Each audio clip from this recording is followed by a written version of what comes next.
бұлдағы ең күшті ойыншыны кім екенін ойлап көрдіңіз бе? Бұл жақсы сұрақ, өйткені барлық күшті хайку ойыншылары әртүрлі, және олар әртүрлі тәсілдермен де күшті.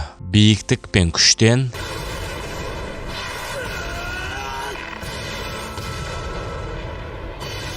байсалдылық пен дәлдікке дейін.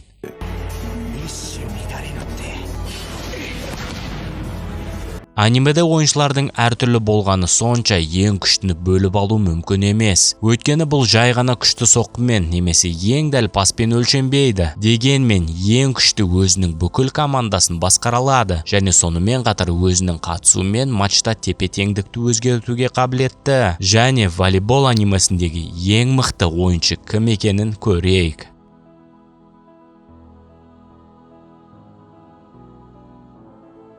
Біз қаһарлы ойын туралы айтқанда әрине Аоны еске түседі. Темір қабырға деп аталатын мықты қорғаныс үшін Таканабу Аоны 10-шы орында.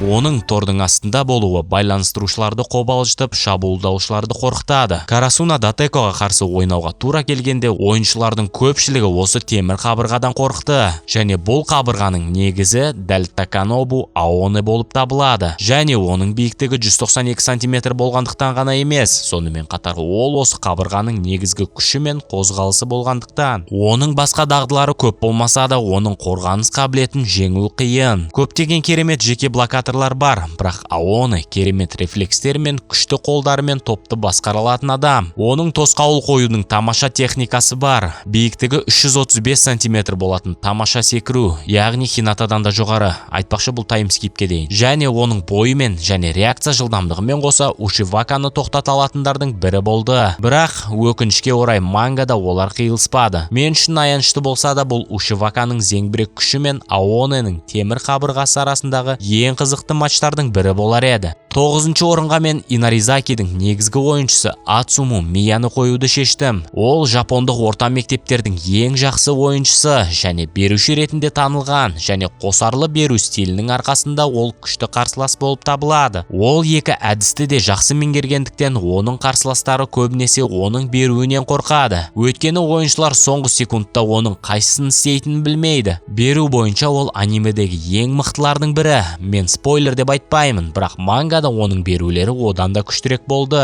Бірақ ол сонымен қатар ең жақсы байланыстырушы, сондықтан оның негізгі күші де оның пастары болып табылады. Оны шабуылдаушылар оңай қабылдайды, өйткені ол олардың әрқайсысының қажеттіліктеріне бейімделді.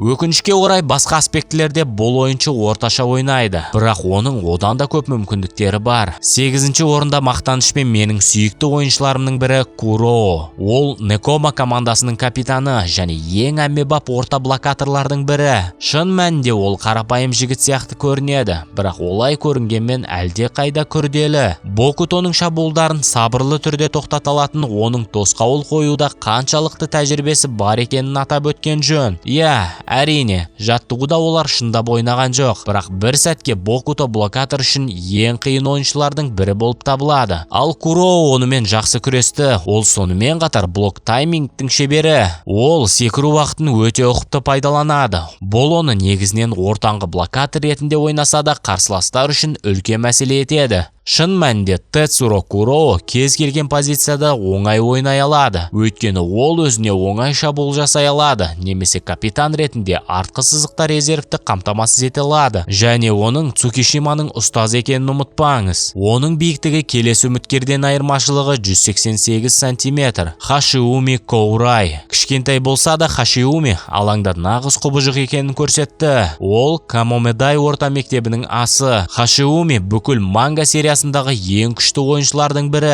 Ақыр аяғында ол кішкентай гиганттың орнын басатын ең ықтимал үміткер. Секіргенде ол жерден ұшып кетеді. Хашиуми әртүрлі берулерді хирургиялық дәлдікпен орындай алады, және сондықтан жиі беруші ас ретінде танылды. Сонымен қатар ол сенімді блокатор және доптарды керемет қайтара алады, және ол өте керемет пастар жасай алады. Және сіз бұл үздік топтың көпшілігі белгілі бір әмбебаптығымен танымал екенін байқадыңыз. байқаған боларсыз. Бірақ Хашиуми Коурай дәл осындай әмбебаптылықтың көрінісі. Ол кейбіреулер сияқты орташа деңгейде ғана емес, өте жоғары сапалы деңгейде барлығын дерлік жасай алатын мангадағы ең жан-жақты ойыншы. Бұл оны кез келген жағдайда қауіпті ойыншы етеді. Дегенмен, Хашиуми Коурайдың салқындылығына қарамастан, мен оның үстіне тағы біреуін қойдым. Киоми Сакуса. Сакуса Итачияма академиясының асы. Қанша астар болып кетті жоғарыда, я? Ол Жапонияда ең жақсы 3 астың бірі ретінде танылды. Ол соққыға маманданған және ол өзінің допты басқару шеберлігі анимедегі кез келген басқа ойыншыға ұқсамайтынын дәлелдеді.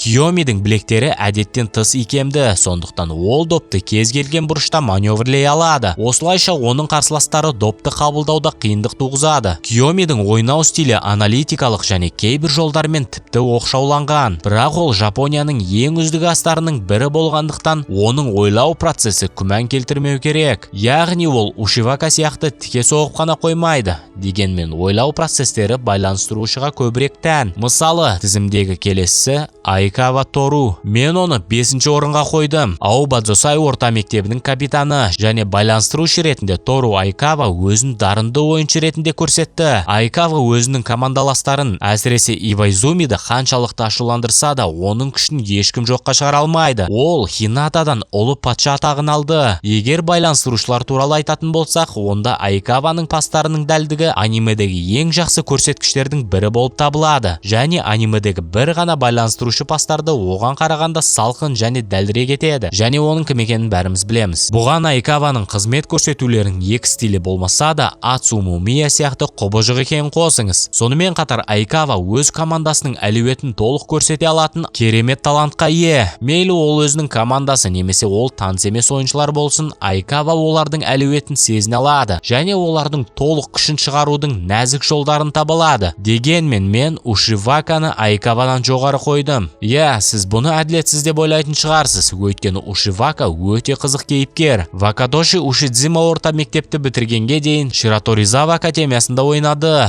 Алайда ол Жапонияның үздік 3 астың бірі ретінде танылды және орта мектепте ұлттық құрамаға ықтимал үміткер ретінде танылды. Ушидзима жан-жақты ойыншы, бірақ оның соққылары көп назар аударды.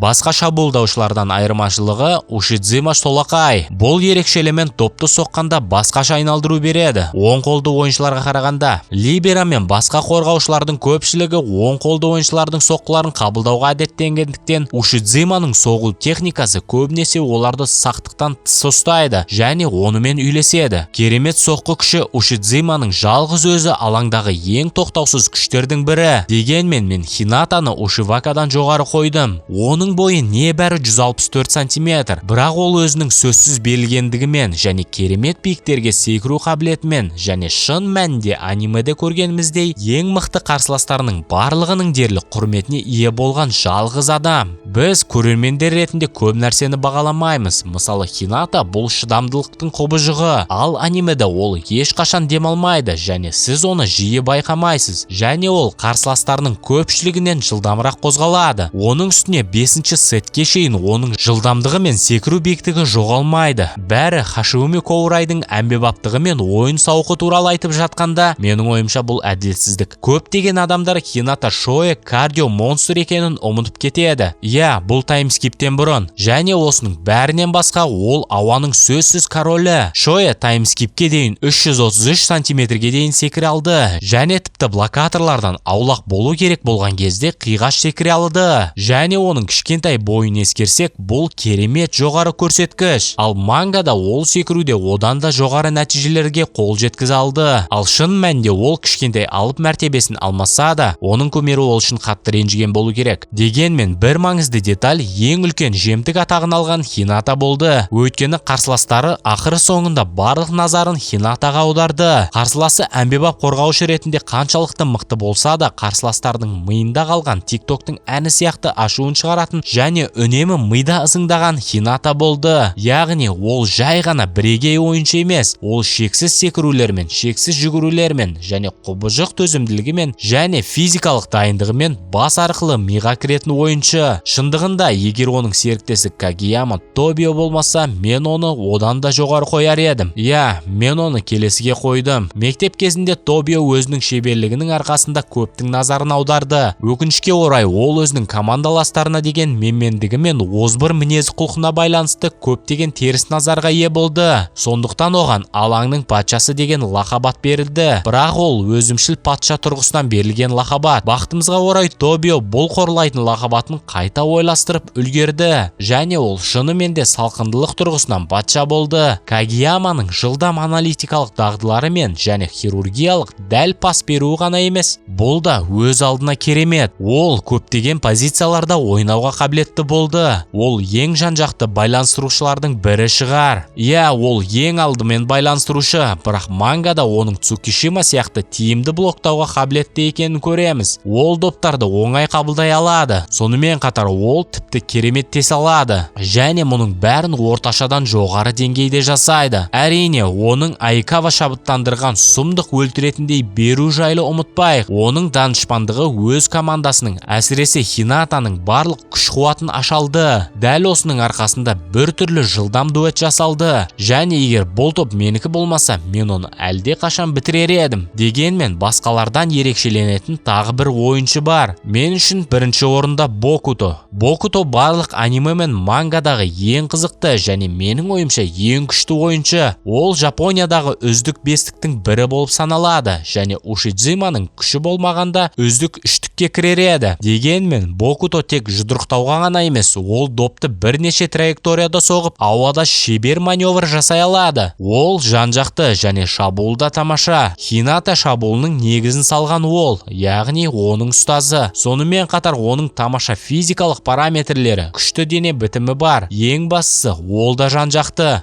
Ол өте сирек пас береді. Алайда допты кеудемен қабылдау ол үшін мүлдем проблема емес. Шын мәнде оның басты күші соққыларда да, шабуылда да, қорғаныста да, тіпті жан-жақтылығында да емес. Ол қабылдайтын шешімдердің икемділігінде. Ол тек волейбол техникасымен шектелмейді. Ол өз қиялын 120% пайдаланады. Ол креативті шабуылшы және бұл ойыншыны жай ғана болжау мүмкін емес. Сонымен қатар кез келген шабуылдың нағыз құбыжығына айналдырады және қазір кейбір спойлерлер болады. Шабуылдан басқа ол қорғаныста да құбыжық. Бокутоның күші таймскиптен кейін қара шакалдар командасында ойнай бастағанда өсті және ол нағыз құбыжық эйс болды. Осылайша кім бүкіл команданы жалғыз өзі сүйретуге қабілетті және манганы оқыған адам шешуші пасты Ацумумия шабуылда Бокутоға бергені бекер емес. Барлық ойлағандай Хинатаға емес, атап айтқанда Бокутоға. Өйткені ол нағыз астың,